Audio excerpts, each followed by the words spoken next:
Good morning. So here is Maddie's video from Tuesday.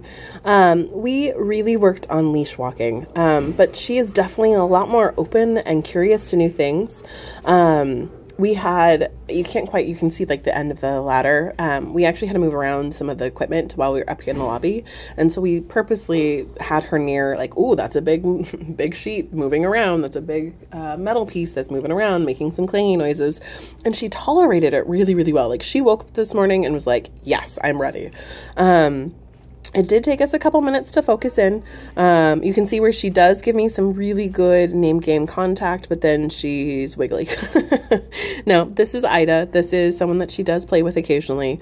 Ida's about her same age, and Ida's working on squeaking and walking really calmly. So it's a good distraction for Matti of someone of the same age. Usually when we have dogs of same ages that are dealing with, especially with puppies, like they're dealing with the learning how to behave or be calm, they kind of get like, oh, you're in this too.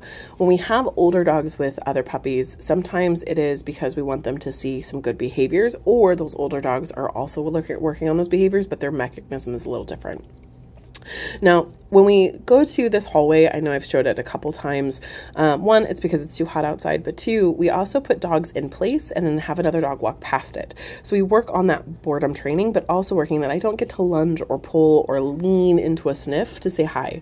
Now, when we were in this hallway, I worked pretty intensely with Matti on doing belt leash. So what I mean by that is that this is where I attach her to me and not in a second, and I use my body as a focuser.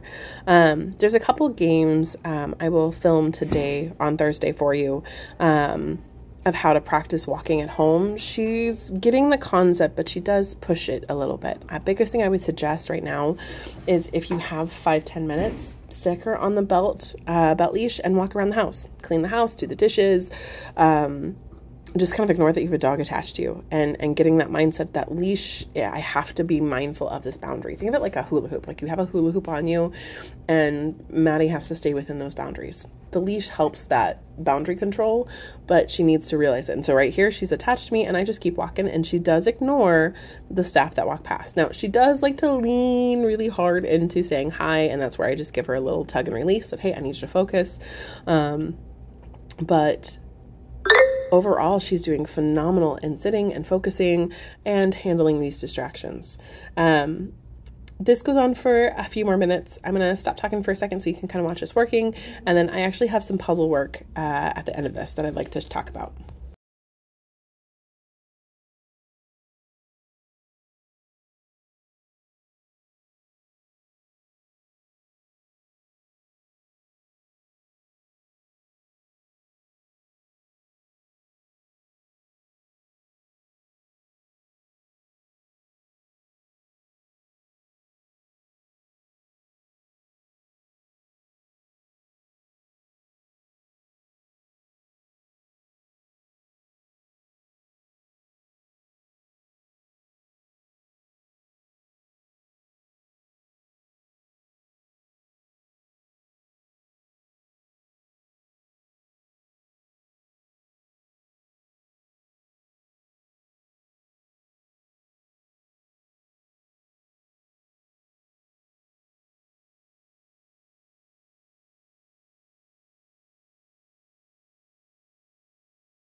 Hey, so here is that puzzle feeder I was talking about. So we did introduce the girls to the puzzle ball and a couple other puzzle feeders. They tolerated each other very, very well with this. Maddie was really nervous with the ball pit, to be honest. She was like, you can kind of see where she's like, I don't know, but there's good stuff in here. And it looks like a light bulb, but the purple, green, and yellow puzzle feeder right there, right kind of dead center, she loved messing with that. Honestly, she loved pushing it around more so than getting the treats out of it. So I was trying to capture her doing it, and you can get a little bit here, but every time I would go to film it, she would stop. And I'm like, come on, I have to show your mom what you're doing. But really what I wanted to show you on here is that we were working on distractions. So the girls are distracted, they get to forage for things, they're just kind of chilling, and we're going to call them. So I threw a toy or treat out for Maddie, and then I'm going to call her in just a second. And she's going to come running towards me. I'm going to ask her for a sit. I'm going to reward. And then I throw another treat. She goes get it. I call Maddie, and she comes over to me. She sits and she gets a reward. This is a low impact recall practice. It's also a low impact leave it practice. There's all these distractions, another dog, a puzzle feeder, toy, or not toys. Well, yeah, toys, treats, but she has to turn around and focus with me. So here she comes. She's going to sit. I'm going to reward. Go girl, and then I'm going to toss another treat, and then she has to go find it. When she's going off, then I'm going to call her again. Now, when you do this, be mindful that you're only using her name once, and you can use come or you can use some kissing noises, but the idea is that we want to develop that dependency on the name or command only once. So honestly, Maddie is really interested in hanging in with the person and with the treat. Like you can see where her ears kind of go front and back. That's like her processing speed. You can see the wheels turning. This is phenomenal to do with mealtime. It's phenomenal to do in general, but she's doing an amazing job in getting comfortable and being confident. So really proud of this kid.